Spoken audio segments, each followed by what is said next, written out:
Is it possible to know the direction of the cryptocurrency market?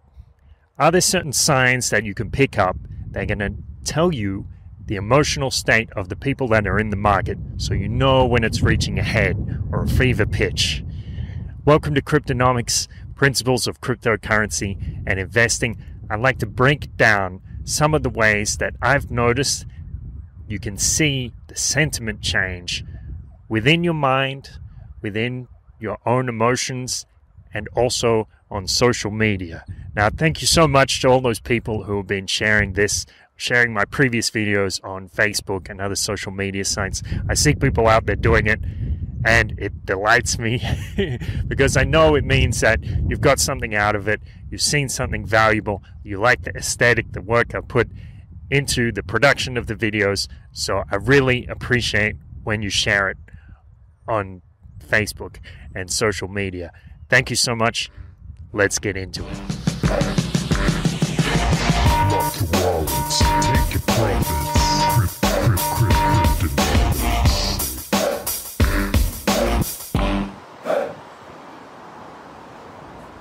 Just a little disclaimer really quick.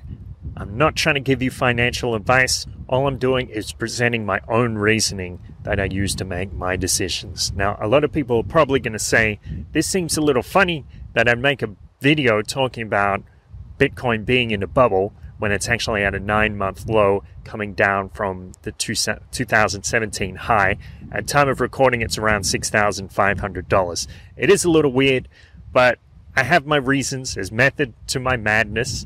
And the reason is, when people are in the throes of a bubble, they can be a little impervious to reason. So it makes sense now to make a video so the few can hear what I have to say. Be prepared, get your mind primed so you can watch the signs. Now first, I want to tell you about a logical fallacy which all of us are prone to.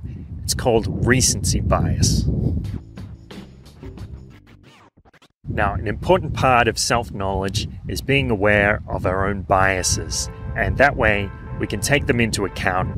We don't have to be subject to them. Instead, we can distance ourselves from them a little bit and use them as additional information. Recency bias. Definition: it means when something has happened a lot recently, so you believe that things are likely to continue in that same direction. When we have data that is recent, we prioritize it over data that happened years ago. A lot of people got caught up like this in the housing bubble in the United States. So they saw the housing market go up continuously for many months, even many years. So a lot of people got caught. $1 million mortgages, $300,000 houses. You see this on social media. You see people saying things like, I just don't think it's going to get that low. I don't feel like it's going to drop that much. It doesn't seem like it's going to fall down. Thinking, seeming, feeling. But what about the evidence? What do you know? The evidence that these people are basing it on, of course, is just what's happened recently. It's been going up recently. So that's what they draw their conclusion from. And you can see it on the opposite side as well. So somebody looking into a market, they see that Bitcoin's gone down for 6 months, and they say, why would you want to buy that? Isn't it dead? Isn't it over? Isn't that thing finished? So something goes up for a few months, people think it's always going to go up. Something goes down for a few months, people think it's never going to recover. The lesson is, if you have a feeling of where the market is going, maybe you don't know.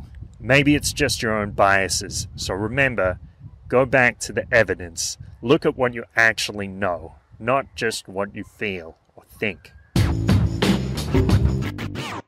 Another wonderful tool you can use, your own emotions. So let's look at a scenario. Imagine you bought into a coin quite early. It starts going up. It starts going up a lot, like 100%, 1,000%. And your head starts swimming a little bit, and you think, wow, is this coin gonna make me a millionaire? Your head starts swimming, you take a deep breath when you look at your portfolio, and you go, whew, That is a lot of money. When you start feeling like that, a little bit lightheaded, it's a good indication that a lot of other people are feeling the same way. So the market's probably getting to a head. At that point, you should probably be thinking whether you're overexposed, how you would feel if the market dropped down 50% from where it's at now, and if you would feel like a sucker for not selling at least a little bit, stashing away a little bit of profit into some other asset. Then there's a similar scenario. You haven't put much into a coin and you start to notice it go up 500%, 1,000%, and you start to feel that fear of missing out. And you're thinking, everybody else is becoming a millionaire except me. At that point, you can know that you're not the only person feeling that way. There's probably a whole bunch of other people feeling the same. If you do put money in at that point, you might make money. It might go up. You might get in, get out early. But it is very risky. The lesson is, listen to your emotions, because they're not just going to tell you what you feel, they're also going to tell you what the rest of the money in the market is feeling as well. Another powerful tool to gauge the direction of the market is social media. So there's a lot of noise out there, obviously, but if you listen in the right way, you can actually hear the thoughts of the money in the market. When the market is in one of these boring phases, when it's laying a foundation, when people are with their heads down, working hard, you're probably not going to hear a lot of noise, because hard work isn't always noisy. But when the market is going up, when it's getting overheated, when there's a whole bunch of people in the market who think they're genius traders because they've been making money the last 3 months, look at the YouTube comments, look in Facebook groups, I assure you, you will hear it, because those people in that frame of mind are very noisy. And there's certain clusters, certain behaviors that you can watch out for. When you see them together, just like Flavor Flav and Chuck D, you're going to know what time it is. One form of speech that you're going to hear is this kind of poetic speech. So people are going to talk about it's a new paradigm. They'll say Bitcoin isn't rising, the dollar is crashing against Bitcoin. Or they say Bitcoin isn't in a bubble, Bitcoin is the pin for the traditional banking system. Now, this is all very poetic and glamorous, and you can get enamored with these kinds of phrases, especially if you're of an anarchist persuasion or you want to see the banks fall.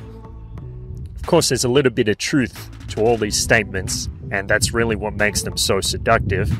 Of course, the technology is revolutionary, but that doesn't mean that the market is going to keep going up forever. It just doesn't. Another thing you're going to hear is people talking this glib logic. So these half-baked arguments, one premise, one conclusion arguments. I heard one fellow say something like, well, Bitcoin has a limited supply, and that means it's always going to go up in the long term. Well, it's only one half of the equation. You need to know the demand as well as the supply. One argument that I made myself, trying to convince myself that Litecoin was going to the moon, I said Litecoin has 4 times the supply of Bitcoin, and therefore it should have 1/4 the price. But no, that logic doesn't work. Again, you need to factor in the demand. So when you have these simplistic arguments, this glib logic, that's another key. The third kind of speech you see along these lines is when people just make brazen predictions. So no technical analysis, no fundamental analysis, no reasoning, no argumentation. They just tell you that Ethereum is going to be $4,500 on the 17th of March, 2019, and just you wait. But there's nothing to it. There's nothing behind it. What good is a prediction like that?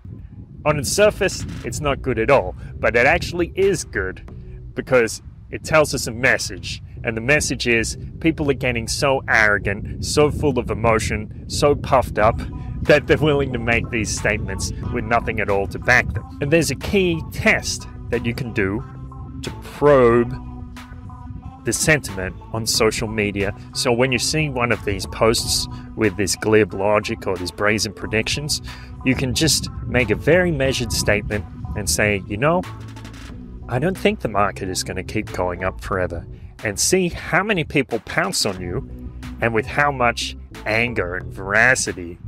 And through that, you're going to know exactly what the sentiment of the market is.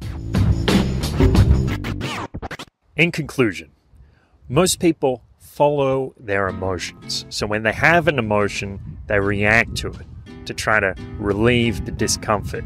So when you see people on the news, media, and market makers doing things that make people a little afraid, people can't help but react to it. Like many of us, at certain times in our life, these people are like leaves in the wind, subject to the whims of the forces that surround them. But when we have self-awareness, when we can be aware of our own emotions, instead of reacting, we can respond intelligently. We can take a step back, pause, think about what it means, and either act in a different way, act in the same way, or do nothing. We have a choice. Now, you know. Now you are no longer subject to force. Now, you become force. As a great teacher, Lao Tzu, once wrote, "He who controls others is strong, but he who controls himself is powerful indeed." Thank you so much for listening to Cryptonomics. I hope you share this, please, and thank you. Share this across social media, across Facebook, Tumblr, pin it to your bathroom wall, wherever you can. I'm very appreciative for everybody who shares this. It means a lot because I'm trying to start up this new channel, and I do need just a little bit of help from you guys. So thanks so much for sharing it. Remember, most importantly, stay grateful.